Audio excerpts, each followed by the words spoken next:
contre? Bien au contraire. La pénurie de main-d'œuvre dans certains secteurs, c'est notre sujet aujourd'hui dans Ni pour ni contre bien au contraire. Effectivement, de nombreux secteurs clés de l'économie suisse, l'hôtellerie, la restauration, les métiers de bouche notamment, construction ou artisanat, sont confrontés aujourd'hui à une pénurie persistante de main-d'œuvre qualifiée. Les offres d'emploi peinent à trouver preneurs malgré la forte demande. Qu'est-ce qui explique ce désintérêt croissant pour des métiers pourtant essentiels? Faiblesse des salaires, conditions de travail difficiles, manque de reconnaissance ou défaut d'attractivité des filières de la formation notamment. En l'absence de solutions, les employeurs se tournent vers la main-d'œuvre étrangère, mais cela suffit-il à pallier le manque? Eh bien, on en parle ce matin avec Roman Elfer, directeur de la Fédération des métiers de l'accueil et du goût. Nous explorons avec lui ce matin les causes profondes de cette pénurie et les leviers possibles pour revaloriser les professions auprès du public et des jeunes générations. Bonjour et bienvenue Roman Elfer, merci d'être avec nous. Merci pour l'invitation. Merci d'être là. Je rappelle notre question sondage sur le site mlemedia.ch. Faut-il mieux payer ces métiers pour attirer davantage de candidats suisses? Eh bien, on jette un petit coup d'œil à l'évolution de notre sondage en ligne depuis hier sur mlemedia.ch. Oui, à 72%. Je vous vois faire la grimace, Roman Elfer. Est-ce que finalement la question est juste, est-ce que juste une histoire de salaire finalement? Non, alors je ne pense pas que ce soit juste une histoire de salaire. Je pense que le salaire est une composante bien sûr importante du travail, c'est évident. Maintenant, les salaires dans les métiers que je représente, donc hôtellerie, restauration, les métiers de bouche, ne sont pas mauvais. Ils correspondent à ce que les entreprises peuvent payer avec des marges qui sont faibles et qui sont même de plus en plus faibles.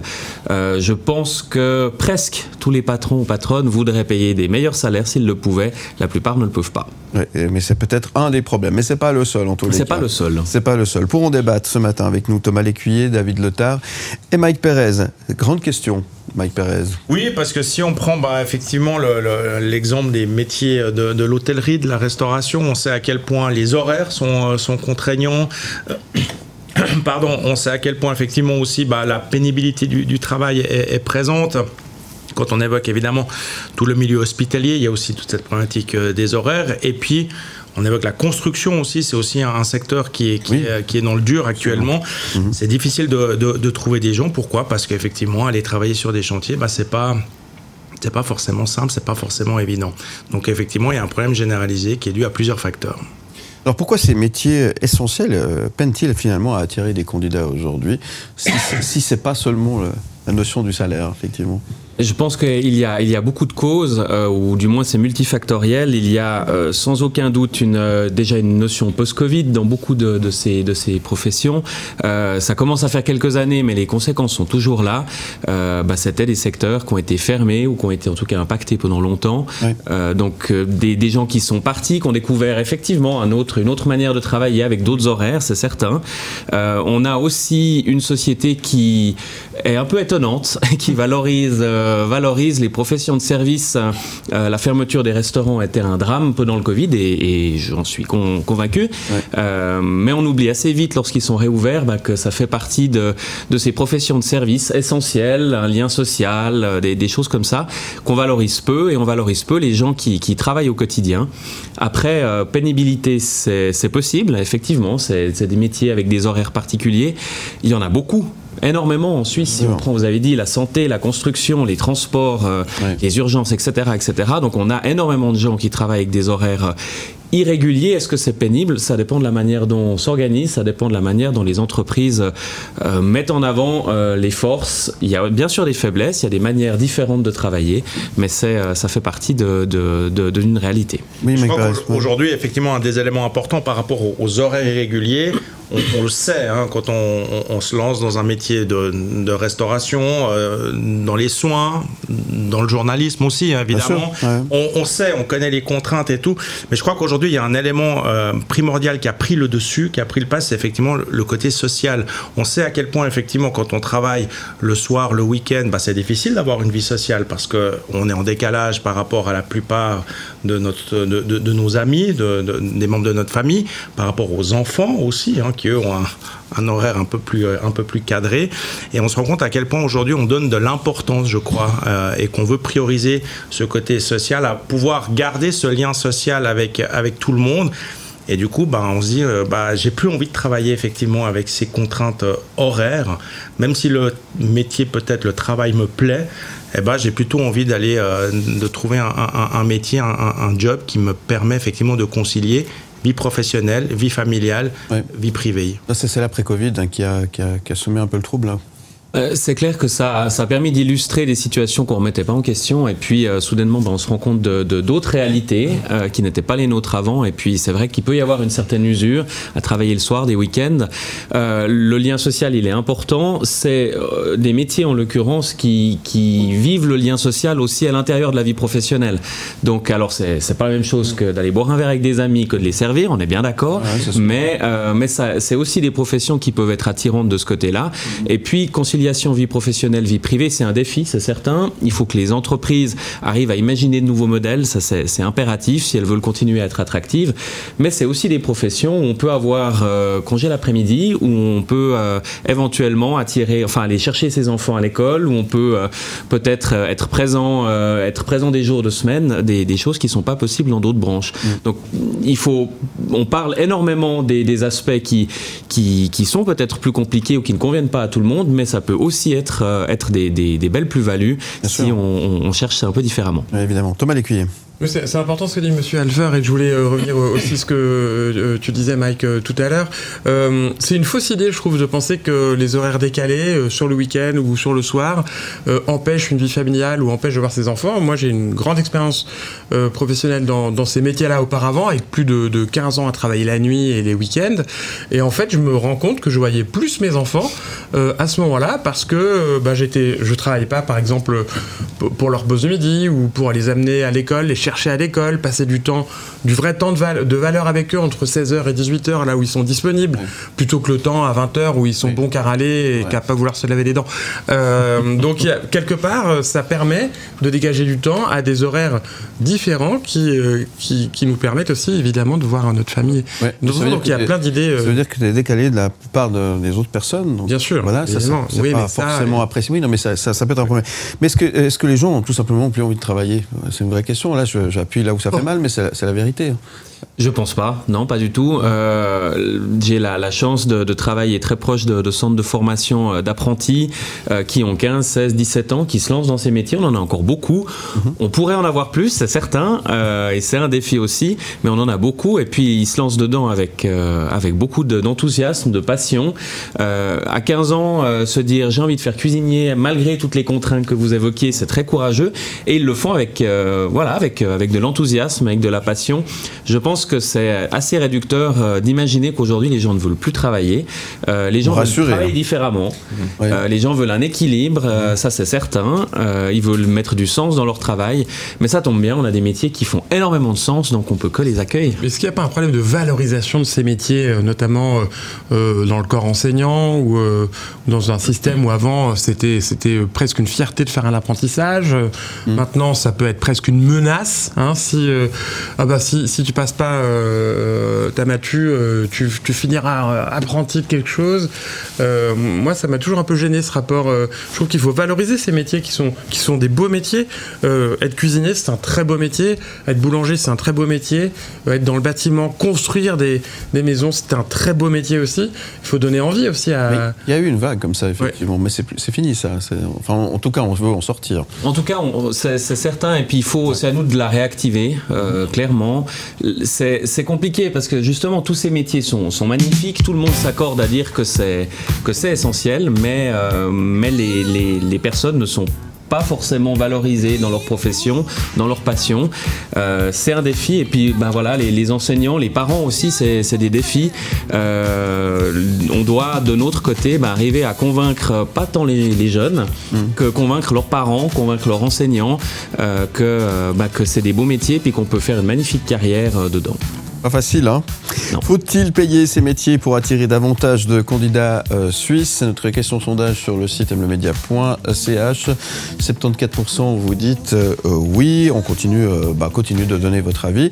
Réagissez également via notre numéro WhatsApp à votre disposition, le 079 121 9000, messages écrits, messages vocaux, et puis par Instagram également, ça fonctionne très très bien. On continue de débattre dans un instant avec Roman Elfer, directeur de la Fédération des métiers de l'accueil et du goût. Merci d'être avec nous, nos chroniqueurs, et vous, bien évidemment, et ça sera juste après la pause, vous ne bougez pas. À tout de suite sur LM Média. Ni pour, ni contre, bien au contraire. Merci d'être avec nous, ni pour ni contre, bien au contraire.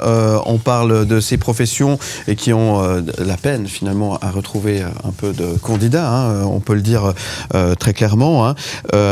Comment expliquer la pénurie de main-d'œuvre dans certains secteurs? On en parle ce matin avec notre invité, je vais y arriver, Roman Elfer, directeur de la Fédération des métiers de l'accueil et du goût. Merci d'être avec nous. Et cette question sondage, faut-il mieux payer ces métiers pour attirer davantage de candidats suisses? Notre question sondage sur le site mlemedia.ch. On y jette un petit coup d'œil très rapidement. 74% vous dites oui, effectivement, il faudrait peut-être mieux payer. Alors les salaires sont-ils en décalage avec les exigences de ces professions? Peut-être c'est une autre manière de poser la question. Hein.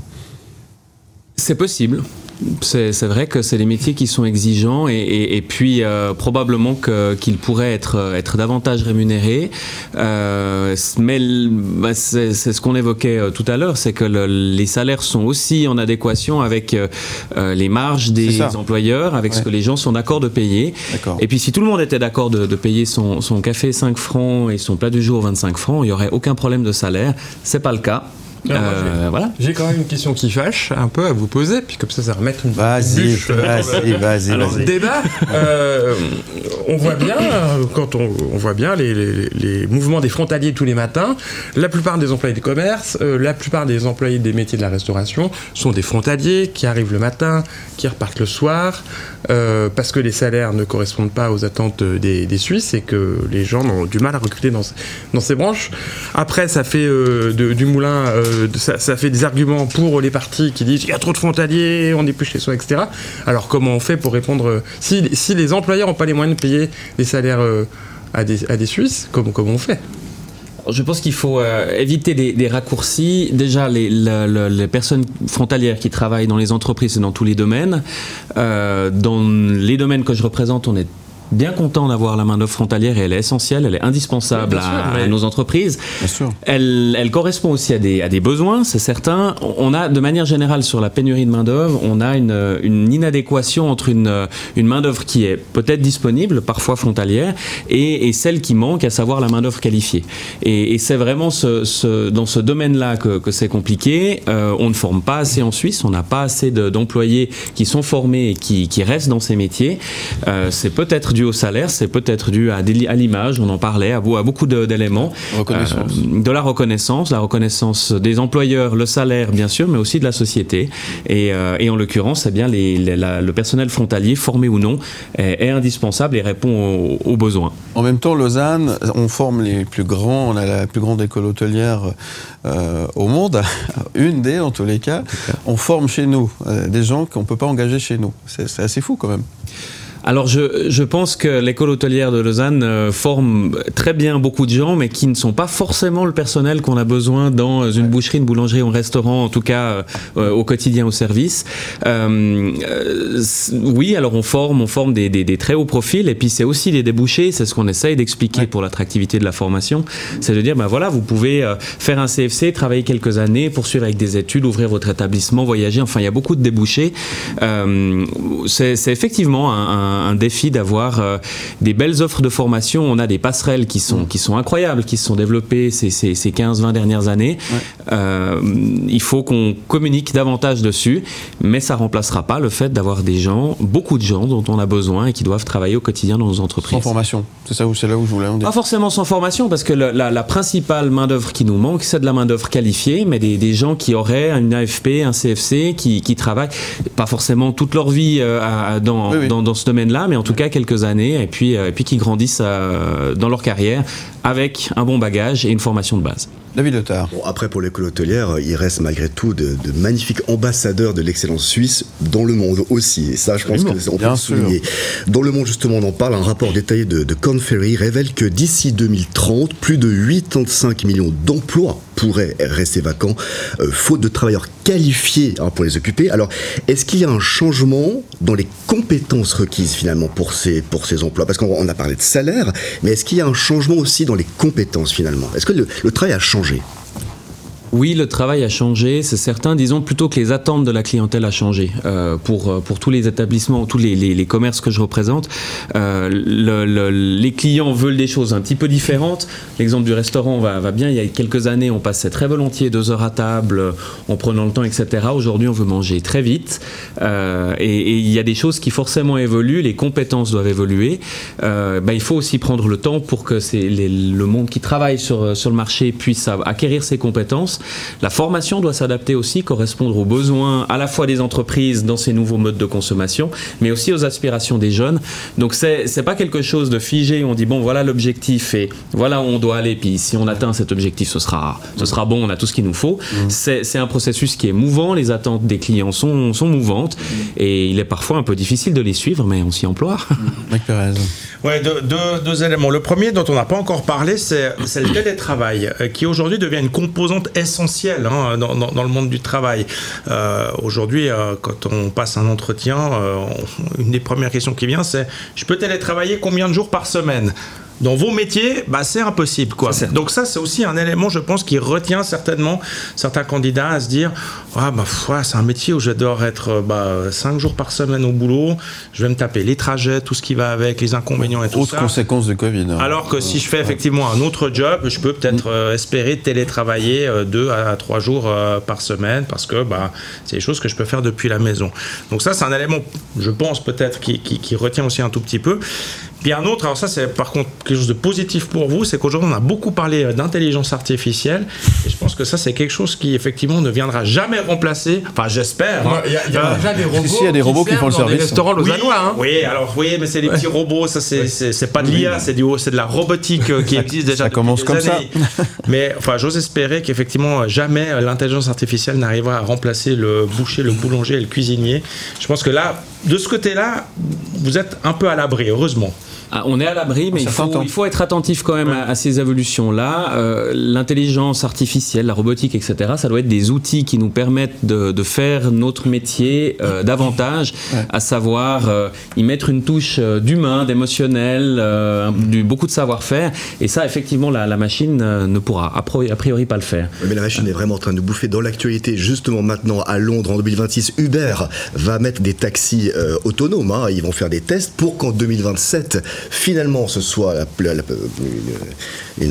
que la plupart des taxis soient à 100% autonomes. Donc, on y arrive forcément dans ce virage-là. Alors, il y a ça aussi, mais il y a une chose qu'on n'a peut-être pas parlé, c'est ce changement démographique qu'on a en fait. Parce que on a le vieillissement de la population et on a le taux de natalité qui est de plus en plus en baisse. Alors, est-ce que c'est une des causes aussi principales que finalement, la main-d'œuvre, elle est de moins en moins. Pas de relève. Il n'y a pas de relève, quoi. Ouais.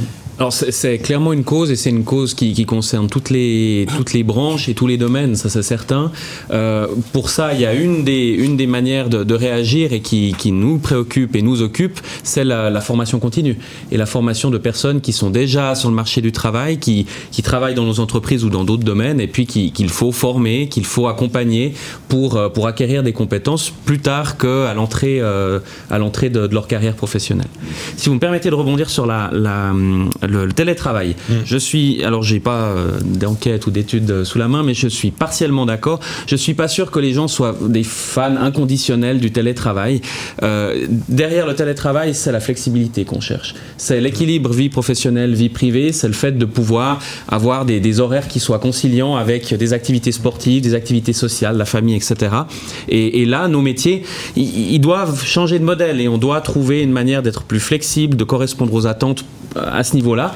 Mais télétravail, non. Flexibilité, certainement. Et probablement que nos métiers, en se réinventant, doivent pouvoir atteindre ces objectifs d'attractivité. Dans la restauration, c'est difficile. Le service de midi, il est à midi. Vous ne pouvez pas le faire à 10h ou à 14h. Alors ça, c'est certain. Et les clients voudront toujours manger à midi, quoique on en a de plus en plus à toute heure. Ouais. Mais on arrive à trouver des semaines à 4 jours, à trouver des modèles qui sont un petit peu différents et qui seraient carrément impossibles dans d'autres secteurs de l'économie. Faut-il mieux payer ces métiers pour attirer davantage de candidats suisses? On jette un petit coup d'œil à notre sondage en ligne sur le site mlemedia.ch. On regarde si ça a évolué depuis tout à l'heure.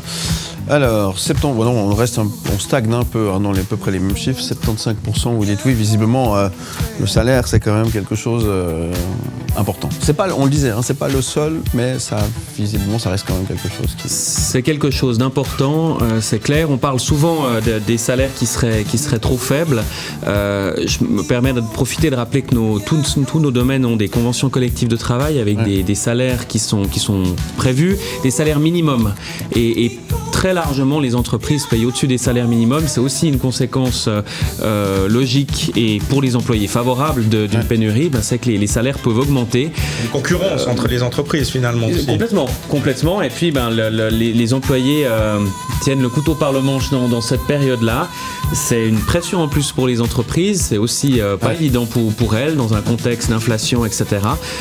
Mais voilà, je pense que les salaires peuvent être plus hauts. Je pense que si c'est pas nos métiers, partout on voudrait être payé plus. Je connais personne qui dit non, c'est bon, vous pouvez réduire mon salaire.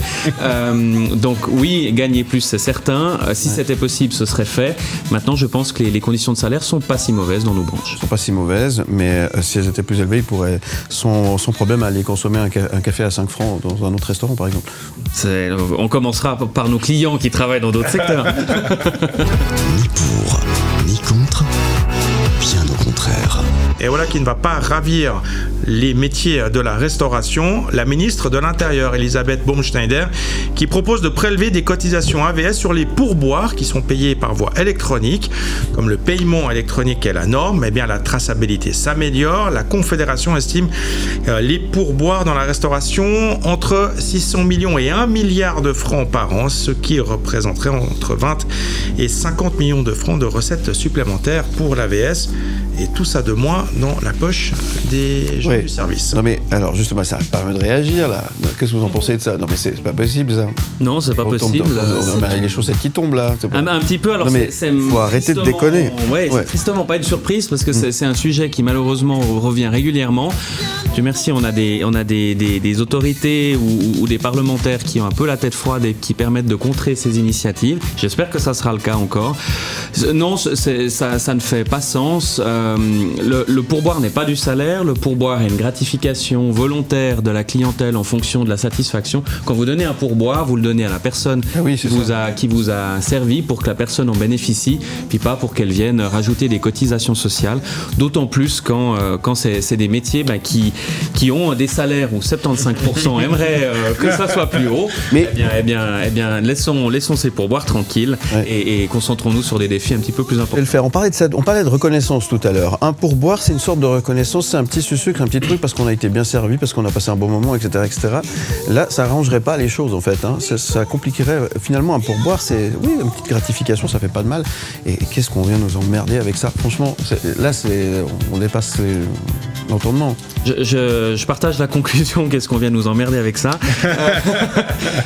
Non, on dépasse l'entendement. Je pense que c'est à titre personnel, je pense que c'est des mesurettes. Je pense que c'est s'attaquer à un domaine qui a déjà beaucoup de défis. C'est ça. Que c'est s'attaquer à du personnel qu'on a soutenu, qu'on a accompagné, qu'on a valorisé, notamment pendant la crise Covid, en disant qu'on souhaitait y retourner, qu'on souhaitait les retrouver. Venir 5 ans plus tard avec une proposition de cotisation, c'est pour le moins un peu décevant et un peu cynique. Ça vient de qui ça? C'est qui a donné cette idée alors attendez, non, parce que ça c'est une idée à la con. C'est la ministre de l'Intérieur, Elisabeth Baumschneider, qui... Tout ça parce qu'elle a plus les abonnements pour aller skier gratos. Non, mais étonnamment, elle est socialiste, il faut quand même dire ce qui est. Donc, oui. Elle va pas souvent au restaurant, visiblement. Bon, j'espère qu'elle paye des pourboires et que si elle a des cotisations sociales, elle laissera davantage pour compenser la perte. Excusez-moi, ça m'agace. Vous l'avez remarqué. On a reçu quelques messages sur notre compte Instagram, Thomas Lécuyer. C'est vous qui faites modérateur. Un sujet qui fait réagir ce matin. Stéphanie nous dit, on dit que plus personne ne veut bosser, mais c'est pas vrai, c'est juste que plus personne ne veut se faire exploiter. Si les patrons veulent les employés, qu'ils les traitent comme des humains et les payent en conséquence, pas comme des machines. C'est la faute au patron maintenant. Oui. C'est souvent la faute au patron, non ? C'est souvent la faute. Oui, mais dans le contexte actuel, c'est quand même compliqué. Tout augmente. C'est vrai qu'on peut, sauf les salaires, et ça peut être un incident de ce qu'on est en train de vivre aujourd'hui. Il faut aussi dire les choses, quoi. Non, alors c'est certain. Je pense qu'il y a encore une fois plusieurs éléments là derrière. Déjà, l'époque change, et c'est vrai que certains réflexes, manière de gérer un restaurant, une boulangerie, une boucherie, il y a 40 ans, ne peut plus s'appliquer aujourd'hui. Et il faut aussi qu'on accompagne les entreprises pour prendre conscience de certains changements qui sont positifs et impératifs. Après, au niveau de l'exploitation, alors je ne connais pas le cas de Stéphanie personnel, je pense qu'on a beaucoup d'entreprises qui valorisent leurs collaborateurs, ils en ont besoin, on le voit, et je vous le répète, on a besoin de collaborateurs et collaboratrices motivés et fidèles dans les entreprises, et il est clair que les employeurs sont aussi conscients de leurs efforts. Il y a néanmoins un contexte de crise global, on a eu le Covid, il y a l'inflation, il y a des nouveaux modes de consommation qui mettent de la pression aussi sur les établissements et sur leurs marges. Ça fait peut-être beaucoup, ça fait une certaine surcharge, et les entreprises peut-être se voient obligées de tirer la corde sur les employés. C'est regrettable, c'est pas une manière positive de faire les choses, et il faut qu'on les accompagne pour que ça soit plus le cas. Donc laissez-leur leur pourboire. Allez. Mika nous dit, ce n'est pas une pénurie de main-d'œuvre, c'est une prise de conscience collective. On ne peut pas prôner la valeur du travail tout en proposant des postes mal rémunérés avec des conditions difficiles qui ne permettent même pas de vivre dignement. En tout cas en Suisse, on voit parfois que le salaire minimum ne permet pas de vivre dignement en Suisse. Vous êtes d'accord avec cette affirmation ? Non, je pense que le salaire en Suisse dépend à la fois des possibilités financières de l'entreprise, dépend du domaine et du lieu où l'entreprise se trouve, et donc où les salaires sont payés. Je pense qu'il y a nécessairement des améliorations qui sont à faire, mais dire que de manière générale les salaires sont trop bas, les emplois sont mal payés, je pense que c'est exagéré. Avec 3 000 francs par mois ou 3 500 francs, c'est compliqué. C'est en l'occurrence, oui, alors c'est certain, pas partout peut-être, mais en Suisse, en tout cas dans le canton de Vaud, c'est trop compliqué. 3 000 francs, en tout cas pas une réalité dans nos métiers, et on a des salaires minimums non qualifiés, minimum entrée sur le travail, etc., qui sont à plus que ça déjà, et qui au fur et à mesure de la carrière deviennent beaucoup plus importants. C'est clair que c'est pas des professions où on gagne énormément. Maintenant, le salaire, me semble-t-il, est une composante de la vie, mais n'est pas une composante non plus de motivation. Il faut qu'on trouve autre chose. Une dernière peut-être ? Et une dernière, Sonia qui nous dit, les jeunes ne sont pas feignants, contrairement à ce qu'on pourrait croire, ils veulent juste ne pas sacrifier leur santé mentale pour des patrons qui les remplacent à la première occasion. Alors est-ce qu'il y a un problème avec la gestion des ressources humaines maintenant ? Est-ce qu'on jette plus les employés comme les Kleenex qu'auparavant ? Non, je ne pense pas. Je pense par contre, comme on l'évoquait tout à l'heure, qu'il y a un changement de génération, qu'on a effectivement des nouvelles générations sur le marché du travail qui ont d'autres codes, et c'est très bien et c'est très positif. Je suis d'accord avec la première partie qui est les jeunes ne sont pas feignants, absolument pas. Il faut du sens, il faut peut-être d'autres codes au niveau du respect, de la valorisation. Et ça s'apprend aussi quand on est chef de cuisine ou chef boulanger à 60 ans, eh bien il faut peut-être appréhender ça un petit peu différemment. C'est peut-être notre rôle comme association de rapprocher ces générations pour trouver des nouvelles manières de collaborer. Et je suis persuadé que c'est possible dans des métiers qui sont des métiers de passion, des métiers de savoir-faire, des métiers humains. Merci Roman Elfer. On fait un dernier tour de table rapidement. Le mot de la fin vous appartient. Le mot de la fin, eh bien, je pense que face au défi que vous aviez évoqué, on doit agir et on doit agir collectivement. Il y a probablement les entreprises qui doivent remplir un rôle et se poser la question comment répondre aux attentes de leurs collaborateurs, de leurs apprentis. On a l'État qui doit aussi jouer son rôle dans le soutien à la formation initiale, soutien à l'apprentissage. Il le fait aujourd'hui, mais on pourrait en faire davantage. La formation et le soutien aux entreprises. Et puis la société, eh bien, peut-être se poser la question du lien social qu'on attend de ces entreprises, de la plus-value, de la société qu'on veut dans le futur. Et puis peut-être, eh bien, d'une part, accepter de soutenir ces commerces en y allant, et d'autre part, eh bien, ne pas oublier de laisser un pourboire, ou alors de valoriser les gens et d'avoir des fois un peu de patience et de compréhension. Merci beaucoup. Roman Helfer, je rappelle que vous êtes directeur de la Fédération des métiers de l'accueil et du goût. Merci d'être venu répondre à nos questions et débattre avec nous sur ce sujet ce matin. Dernier tour de table aussi avec nos chroniqueurs. 20 secondes pour David Letard. Alors ça va être vraiment moins 20 secondes, hein. Faut s'accrocher. Ça fait déjà 15 là.